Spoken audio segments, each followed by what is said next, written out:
Nah, ini sudah masuk pertanyaan-pertanyaan, tuh dokter. Mungkin saya bisa langsung 3 dulu.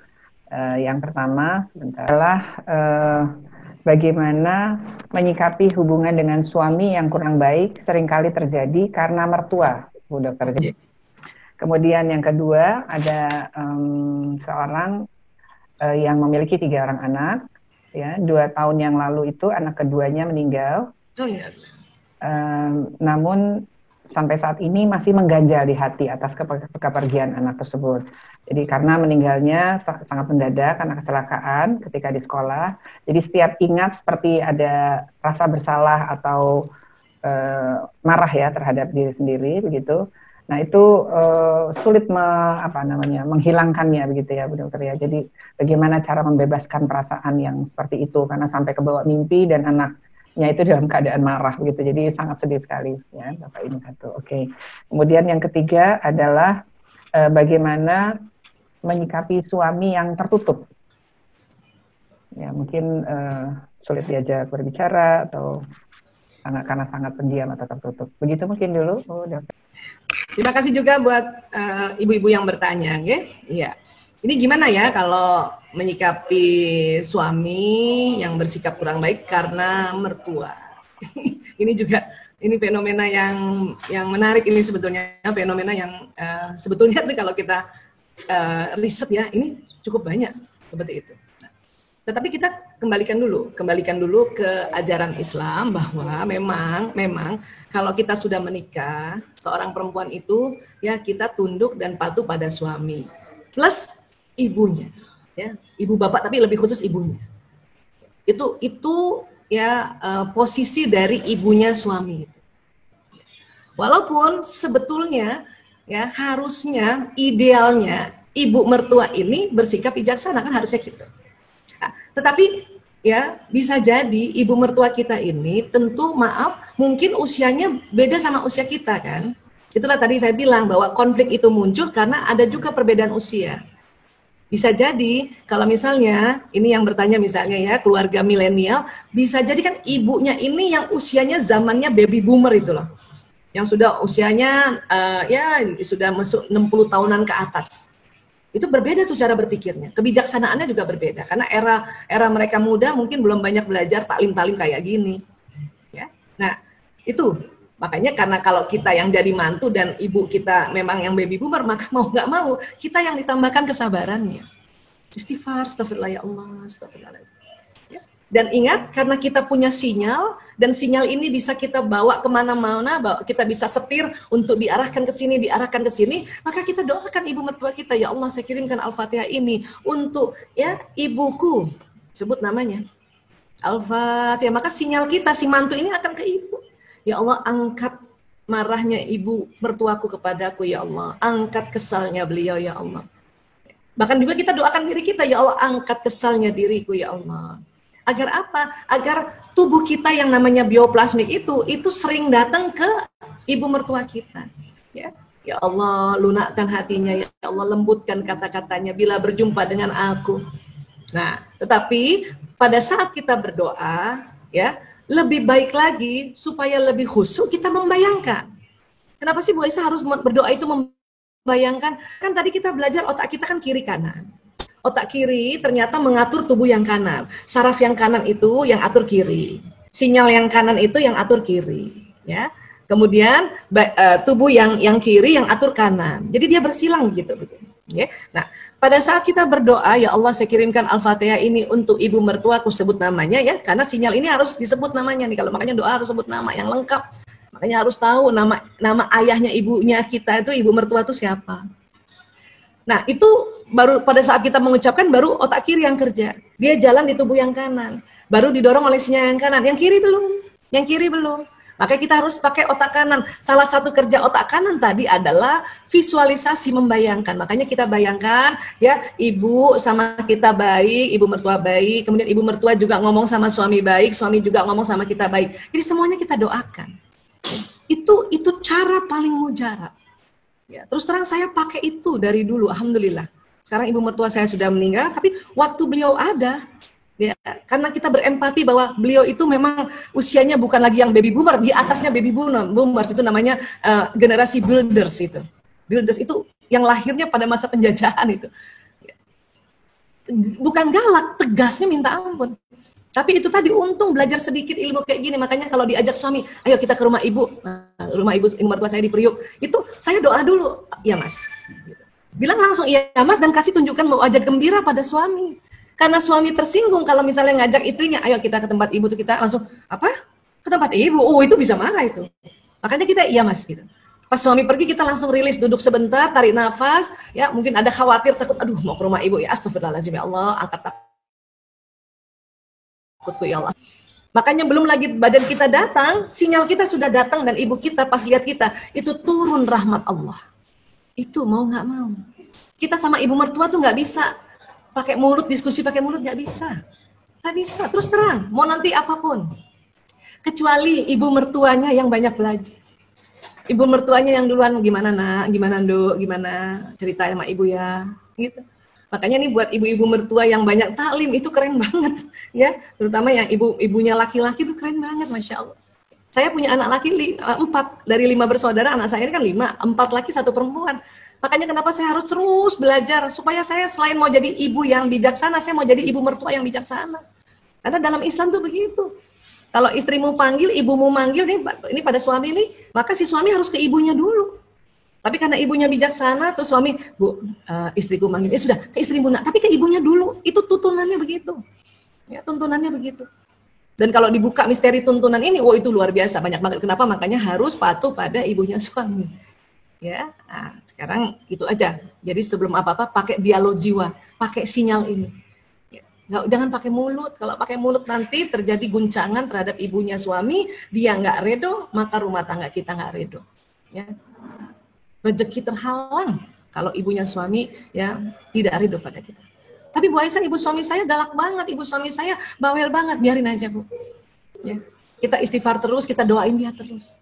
Kenapa? Karena tetap Allah maha melihat, Allah maha mendengar, Allah maha mengetahui. Tapi kalau ibu mertua udah bawel, udah galak, terus kita juga keikut sama bawel, lebih bawel dari dia, itu yang akan jadi masalah itu nanti. Dia akan narik peristiwa yang tambah kacau kehidupan rumah tangga ini. Sudah sabar. Emang begitu tuntunannya. Insya Allah, kalau punya ibu, punya anak laki kan, nanti juga jadi ibu mertuanya atau ibunya suami. Tetapi mohon bedanya nanti kalau kita banyak belajar, makanya ibu mertua generasi sekarang itu ibu mertua yang bijaksana. Insya Allah. Ya. Kemudian ini pertanyaan kedua, Masya Allah saya turut berduka, ya walaupun sudah 2 tahun yang lalu, tetapi ini tetap akan jadi teringat. Ya. Peristiwa anak meninggal, ya apalagi sesuatu yang dadakan, ini membuat goncangan, membuat trauma di pikiran atau di benak orang tua, apalagi ibu. Ya. Ini saya sangat maklumi, ya. Ibu saya juga begitu dulu. Ini sebuah contoh saja ya, kan saya 5 bersaudara juga, saya anak kedua. Yang pertama kakak saya, ya perempuan meninggal usia 3 tahun karena demam berdarah. Itu karena sakit, bukan kecelakaan. Itu pun sedihnya berkepanjangan.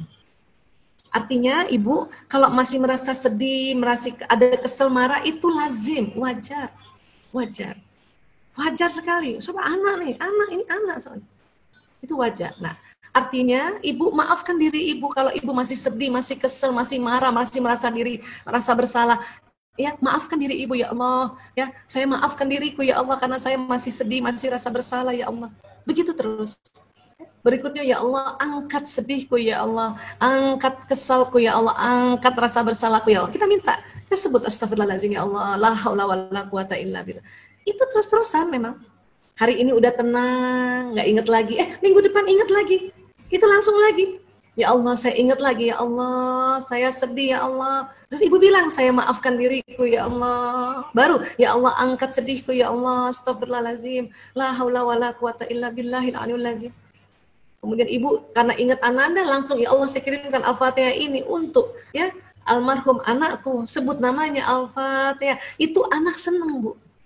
Daripada ibu tanpa terasa ya sedih-sedih terus, marah sama diri ibu, itu anak ikut sedih. Kenapa? Sinyal ibu tetap nembus. Apalagi orang yang sudah meninggal, ruhnya di alam barzah, itu lebih kencang, lebih cepat itu. Merasakan sinyal dari tubuh orang tuanya, apalagi ibunya. Ya, jadi sekali lagi ibu, ini kita bisa paham sekali. Dan ini memang lama, ya, lama. 3 tahun aja masih keinget, Bu. 5 tahun masih keinget, 10 tahun masih ingat. Tetapi pada saat ingat itulah, maka terus lagi, ya Allah, saya ingat lagi, ya Allah, saya maafkan diriku, ya Allah. Sebut itu, saya maafkan diri, ya Allah. Ampuni saya, ya Allah, angkat sedih. Terus saja. Barulah nanti mungkin di atas 10 tahun, ibu ingat, tetapi ibu sudah mulai di titik pengikhlasan. Memang kalau untuk soal kematian, naiknya level emosi itu, ya, itu lama. Untuk dia bertahan di emosi menerima itu lama. Dia naik, turun lagi, naik lagi, turun lagi cepat, naik lagi, turun lagi cepat. Ya, ini memang nanti insya Allah waktulah yang nanti mengobati perasaan ibu. Ya. Itu juga berlaku pada kalau orang tua kita yang meninggal, sama saja. Ya, apalagi anak dan ini kecelakaan. Makanya selalu ibu istighfar, maafkan diri ibu, ya, maafkan, mohonkan ampun diri ibu dan juga doakan anak-anak kita. Insya Allah dia sudah senang di sana di alam barzakh, insya Allah. Kemudian menyikapi suami yang tertutup. Ya, ini. Jadi memang ada suami yang wataknya pemikir dan pengamat. Itu kalau dihitung kata-katanya tuh dikit banget, Bu, memang. Laki-laki biasa saja itu kurang lebih 1 hari 7.000 komunikasinya. Ya. Kalau dia pendiam 5.000. Kalau ibu punya suami yang seneng ngomong itu yang 9.000. Ya. Tapi perempuan lebih banyak. Kalau ibu pernah dengar mungkin seminar yang kami suka bawakan, ya, perempuan kan sehari 20.000 kata komunikasinya. Perempuan yang pendiam 16.000. Perempuan yang pendiam aja 16.000, Bu, kalah laki-laki yang banyak ngomong gitu. Ya, kenapa begitu, Bu Aisyah? Karena ya ditemukan bahwa lokasi bahasa laki-laki Allah ciptakan hanya di otak kirinya saja. Tadi kita sudah belajar ya otak kiri kanan, ya. Laki-laki itu otak bahasanya cuma di kiri saja. Perempuan, otak bicara dan tempat kosakata itu ada di kiri dan di kanan perempuan, di kanan depan begini, 1,5 perempuan ini. Itulah makanya laki-laki ngomongnya sedikit. Sehari itu kata-kata vokal, ya, dan gerakan tubuhnya itu cuma 7.000 rata-rata. Yang pendiam 5.000, Bu. Dan dia bukan pendiam dia itu pemikir. Memang dia nggak ngomong di mulutnya, tapi otaknya mikir terus. Dan biasanya suami yang pemikir ini dapat istri yang pembicara, yang senang bicara, yang gembira, yang spontan, yang kategorinya yang kalau ngomong itu di atas 20.000, 24.000 gitu. Tapi biasanya kalau ada istri yang memang senang bicara karena dia 24.000, pasti dapatnya yang suami yang pendiam. Dan ini bikin gemes emang, Bu. Gemes banget, aduh ini gimana. Tetapi kalau kita tahu dan berempati, kita tenang-tenang saja, ya. Dan kalau kita mau bicara sama laki-laki dan itu serius, ya, monggo ibu kasih tahu waktunya, ya. Ayah, abi, saya mau bicara, ya, boleh minta waktu? Nah, itu laki-laki pendiam ini senang sekali kalau kita mau ngomong minta waktu. 15 menit aja. Nah, itu minta waktunya jangan banyak-banyak, Bu. Laki-laki kalau istri bilang, ayah nanti jam 8 saya minta waktu bicara, 2 jam aja, itu laki-laki udah nggak mau bicara tuh, Bu. Dia udah takut duluan. Kenapa? Karena kalau perempuan ngomong udah nanti asal macam-macam, nggak fokus, ya. Makanya 15 menit aja, ayah. Setelah itu mungkin jadinya nggak 15 menit, jadinya mungkin 1 jam, udah yang penting waktu minta janjian bilang 15 menit. Kalau bisa kita langsung oh ya 15 menit cukup. Karena laki-laki pada umumnya senang kalau ibu perempuan ngomong to the point, maunya apa. Ya, cuman karena kita perempuan 20.000 kata, kita ngomongnya bisa panjang, ya. Nah, ini yang harus difahami. Jadi satu, pahamilah bahwa suami ibu yang pemikir ini memang orang yang ngomongnya sedikit dan dia senang kalau kita, ya, ngomong ada waktunya. Karena tipe suami pendiam itu senang apa-apa ada waktunya. Bahkan juga ada yang gantian, istrinya yang pendiam, suaminya yang pecicilan. Ada yang begitu juga, ya, tuker. Memang suami istri itu dia wataknya yang bersilangan, ya. Nah, itulah tadi, mudah-mudahan kalau sudah paham bahwa oh ya, kalau suami pendiam itu ngomongnya memang sedikit dan kalau perlu ngomong kasih waktu, minta waktu, itu insya Allah ibu lebih lapang, ya. Udah. Dan yakin saja bahwa oh suami saya itu sayang kok sama saya. Udah gitu aja, berbaik sangka. Kenapa? Pada saat kita berbaik sangka, sinyal kita datang ke suami dan suami betul-betul sayang sama kita. Dengan gaya dia yang pendiam tadi. Oke? Jadi kira-kira begitu. Baik, terima kasih. Saya